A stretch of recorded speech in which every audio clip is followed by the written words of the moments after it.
how secure is a hybrid data center? Oh, I love these sorts of questions because this is the kind of question there's really no answer to. Because the answer is, it depends. It's my favorite answer. It depends.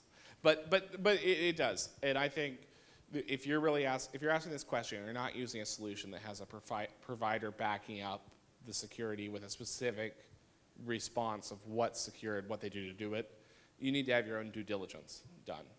And assuming that it's protected by default, especially if any of it's running over the internet, is, well, frankly, dumb. You know, the internet is a wild and crazy place of, you know, all kinds of attack traffic and all kinds of, you know, miscreant traffic running around. I think the reality is if it's private, you're probably fine, but you want to understand what the provider's doing. You want to understand what your application's doing and how you've connected yourself to that application in the hybrid network. And you know, then, you know, I guess if you're really paranoid, you know, who's sniffing the fiber optic cables between the two or whatever can be an issue. But you know, if you're really paranoid, you should be encrypting everything. Yeah, that's definitely the truth. I mean, one thing to follow up on is looking at the attestations, the agreements, whether these companies are actually going through, they're auditing themselves, they're providing that out, may not be publicly available, but something you can go and request from them. That's how you have to determine it. It's a case-by-case basis. One provider may provide that, and they may not be as secure as another provider, but it's just something where you have to have those controls in place and you have to have it provided.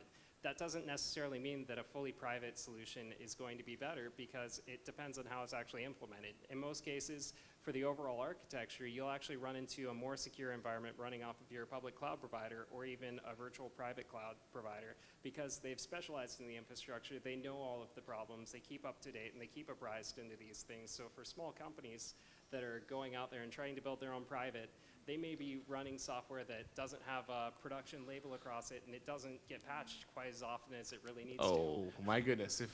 As a service provider, if you know, we had $1 for every time there was a hacked machine on the network, there'd be a huge amount of toys in the NOC. Because it is many times per day that on a large network that something hosted at somebody's office gets hacked and starts used to be spewing spam, now it's usually spewing out NTP traffic or some other form of DDoS.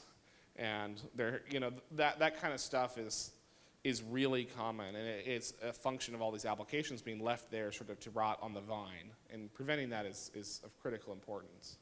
So if you're a small business, you definitely should go with one of the more managed solutions. It's where it's at. Yeah, that's definitely true. And in some cases, it's something where when you're moving into your cloud provider, you have to go and do the analysis. What makes sense for your business? What applications do you need to move? What can you afford to move? And just work it out from that basis within each individual business use case. All right?